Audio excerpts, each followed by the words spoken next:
दोस्तों, हाल ही में कुछ स्टेट्स गवर्नमेंट ने अनाउंस किया कि वह भागवत गीता को स्कूल कैरिकुलम में शामिल करने जा रहे हैं। इसके बाद से इस मुद्दे को लेकर चर्चा और पॉलिटिक्स गर्मा गए हैं। आखिर ये पूरा मुद्दा है क्या? स्टेट्स गवर्नमेंट अचानक से ऐसा डिसीजन क्यों ले रही है और इसके पीछे क्या तर्क दिए जा रहे हैं और ऐसा करने से क्या फायदा और क्या नुकसान हो सकते हैं, इन सभी मुद्दों पर आज हम विस्तार से बात करेंगे। तो आइए शुरू करते हैं। इंट्रोडक्शन। कुछ समय पहले गुजरात गवर्नमेंट ने अनाउंस किया कि वह क्लास 6 से लेकर क्लास 12 तक स्कूल कैरिकुलम में भागवत गीता को इंक्लूड करने जा रहे हैं। इसके 2 दिन बाद ही कर्नाटका सरकार ने भी कुछ इसी तरह का फैसला लिया। और ये सिर्फ पहली बार ही नहीं, बल्कि इससे पहले भी ये मुद्दा कई बार उठ चुका है। हरियाणा गवर्नमेंट ने 2015 में भी भागवत गीता को स्कूल कैरिकुलम में शामिल करने का डिसीजन ले लिया था।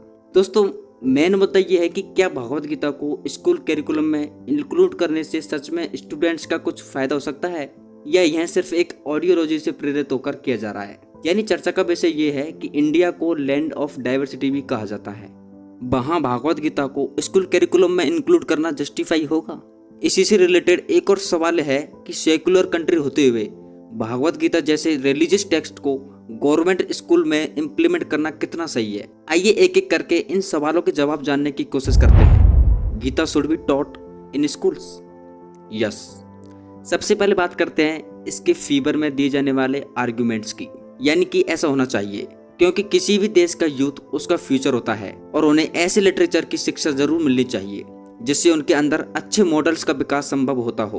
गीता में दी गई सीख को समझने से उन्हें लाइफ के हर स्टेप पर एथिकल डिसीजन लेने में मदद मिल सकती है। तो आज के समय में टेलीविजन, मूवीज और इंटरनेट ने मिलकर स्टूडेंट्स को वायलेंस, पोर्नोग्राफी और इंसिनिटी का एक्सपोजर दे दिया है, जिसके कारण कई बार वह लाइफ में मिसगाइडेड फील करते हैं। ऐसी स्थिति में स्पिरिचुअल टीचिंग उन्हें इंटेलेक्चुअल स्ट्रॉन्ग बनाने के साथ साथ नेगेटिविटी को दूर रखने में भी मदद करेगी। भागवत गीता का असली सेंस उसके सब्सटेंस यानी कि उसके अर्थ में है, उसमें दी गई फिलोसफी में। ये ऐसी बुक है जिसे वर्ल्ड वाइड बहुत से फेमस पर्सनालिटीज अपनी जिंदगी में फॉलो कर चुके हैं। महात्मा गांधी तो भागवत गीता को अपनी दूसरी माँ की तरह मानते थे। उनका भी यही कहना था कि भागवत गीता ने उन्हें जीवन के हर मोड़ पर गाइड किया है, जिस तरह एक माँ अपने बच्चों को कर सकती है। तो जब इतने महान लोग इस बुक की टीचिंग को फॉलो कर चुके हैं, तो फिर आज के स्टूडेंट्स को इससे वंचित क्यों रखा जाए? आज यूथ के थॉट प्रोसेस को सही डायरेक्शन देने की सख्त जरूरत है। हालांकि समय में युवाओं के वैल्यू सिस्टम में गिरावट भी नजर आती है, फिर चाहे काम से लेकर उनका एटीट्यूड हो, अपने पेरेंट्स को लेकर हो या वुमेन्स को लेकर ही हो। बहुत से क्राइम सिर्फ गलत एटीट्यूड की वजह से पैदा हो जाते हैं। उदाहरण के तौर पर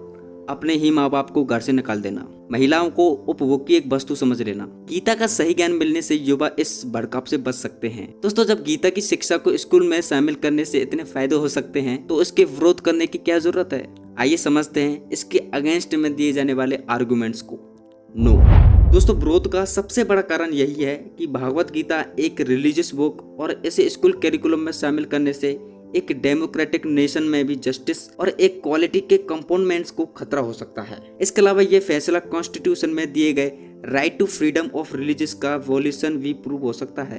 कॉन्स्टिट्यूशन के आर्टिकल 28 के अंदर पूरी तरह स्टेट फंडिंग किसी भी एजुकेशनल इंस्टीट्यूशन में रिलीजियस इंस्ट्रक्शन नहीं दी जानी चाहिए। ये काफी सेंसिटिव मैटर है और पूरे नेशन को एजिटेट करने की पावर रखता है। इस देश में कम्युनल राइट्स का भी खतरा हो सकता है, क्योंकि बहुत से लोग दूसरे धर्म की पुस्तक को पढ़ना अपने धर्म के खिलाफ जाना भी मानते हैं। साथ ही कुछ लोगों को ये भी लग सकता है कि सरकार की तरफ से उनके ऊपर इससे फोर्स किया जा रहा है। इसके अलावा दोस्तों, बहुत से एल्बो पीपल गीता को पढ़ते हैं, लेकिन उसका कितना असर होता है ये काफी डिबेटेबल है। यानी कि गीता को पढ़ने वाले हर इंसान की लाइफ में पॉजिटिव चेंजेस आया ही है, इसका कोई प्रूफ हमारे पास नहीं है। और आज के समय में थ्योरेटिकल से ज्यादा प्रैक्टिकल लेसन देने की जरूरत है। इसमें कोई शक नहीं है कि भागवत गीता में अच्छी टीचिंग्स और सीख दी गई है, जिनका किसी स्पेसिफिक रिलीजन से कोई लेना देना नहीं है। गीता एक फिलोसॉफिकल बुक की तरह है। इसमें किसी एक रिलीजन की बात नहीं कही गई है, लेकिन हमें ये भी एक्सेप्ट करना चाहिए कि भागवत गीता को हिंदुइज्म की सीक्रेट बुक की तरह माना जाता है। और इंडिया जैसी सेकुलर स्टेट में ऐसी लिटरेचर को स्कूल में शामिल करना जो कोई एक स्पेसिफिक रिलीजन द्वारा सीक्रेट मानी जाती है, जो एजिटेशन का एक मैटर बन सकती है। अब ऐसी स्थिति में वे फॉरवर्ड क्या हो सकता है, आइए समझते हैं। भागवत गीता एक ऐसी बुक है जो स्टूडेंट्स को अपनी लाइफ में सही और गलत की पहचान करना सिखा सकती है। लेकिन सच ये भी है कि स्टूडेंट्स इसे तभी सीखने को तैयार होंगे जब वह सच में इस बुक की रेस्पेक्ट करते हो, और उनके मन में गीता को लेकर रेस्पेक्ट खत्म भी हो सकती है अगर उन्हें ये एहसास होगा कि हिंदूज की रिलीजियस बुक को उनकी अपनी रिलीजियस बुक से ज्यादा प्रेफरेंस मिल रही है। क्योंकि इंडिया एक मल्टी रिलीजियस देश है, जाहिर है कि गवर्नमेंट स्कूल्स में हर रिलीजियस का स्टूडेंट पढ़ रहा होगा। ऐसे में अगर उन्हें भगवत गीता पढ़ने के लिए फोर्स किया जाए तो हो सकता है कि इसे शामिल करने के पीछे जो एसेंस है वही खत्म हो जाए। फिर फर्क नहीं पड़ता कि टीचर्स चाहे कितनी भी मेहनत कर ले, वे गीता की टीचिंग्स को स्टूडेंट्स में इनकुलकेट नहीं कर पाएंगे।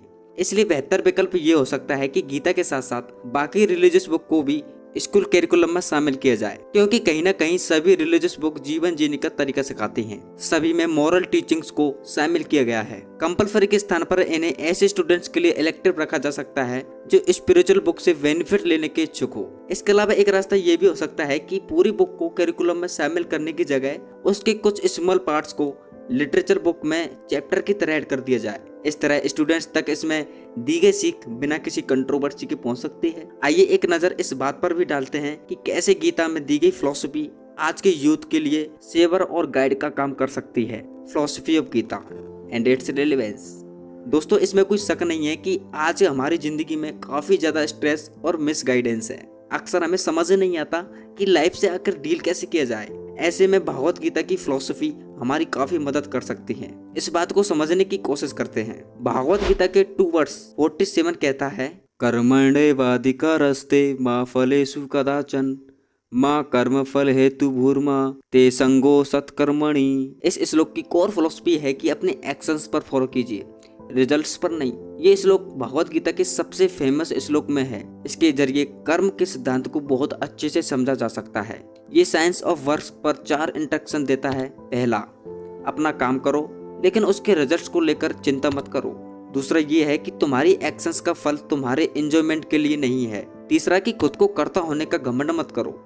चौथा कि इन एक्शन से अटैच मत हो। इसका सरल अर्थ ये हुआ कि अपने रिजल्ट्स की बहुत ज्यादा फिक्र नहीं करनी चाहिए, सिर्फ अपने काम पर ध्यान देना चाहिए। क्योंकि काम को लेकर हमारे पास श्योरिटी होती है कि अच्छे से कर सकते हैं या नहीं, जबकि रिजल्ट्स कभी भी हमारे हाथ में नहीं होते। यह बहुत से फैक्टर्स पर डिपेंड करते हैं, जैसे कि सिचुएशन पर, उससे जुड़े हुए बाकी लोगों पर इत्यादि। अब अगर इसमें हम रिजल्ट्स ओरिएंटेड माइंड से डेवलप कर लेते हैं और फिर अगर रिजल्ट्स हमारे फेवर में नहीं होता तो काफी ज्यादा पेन अनुभव फील होता है। इस बात को अगर समझ और इम्प्लीमेंट कर लिया जाए तो शायद एग्जाम्स के रिजल्ट के बाद जो स्टूडेंट्स डिप्रेशन का शिकार होते हैं, ये एक्सट्रीम स्टेप लेते हुए सुसाइड कर लेते हैं, वो ऐसा नहीं करेंगे। दोस्तों, ये तो सिर्फ एक उदाहरण है। यहाँ समय की पाबंदी होने के कारण संपूर्ण गीता को हम नहीं समझ सकते, लेकिन उम्मीद है कि आप इतना जरूर समझ गए होंगे कि कैसे गीता हमारे जीवन को बेहतर बनाने में अहम भूमिका निभा सकती है। अब वीडियो की कंक्लूजन की तरफ चलते हैं। कंक्लूजन।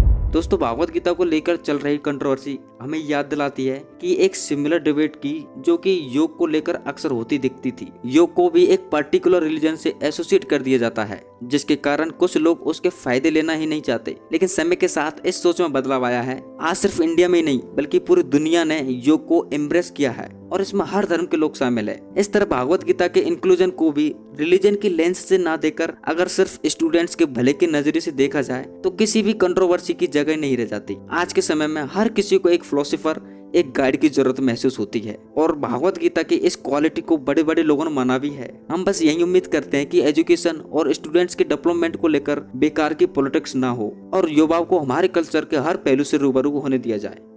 तो दोस्तों, आपको ये वीडियो कैसी लगी हमें कमेंट सेक्शन में जरूर बताइएगा और ऐसी वीडियोज के लिए हमारे चैनल को सब्सक्राइब कर लीजिए।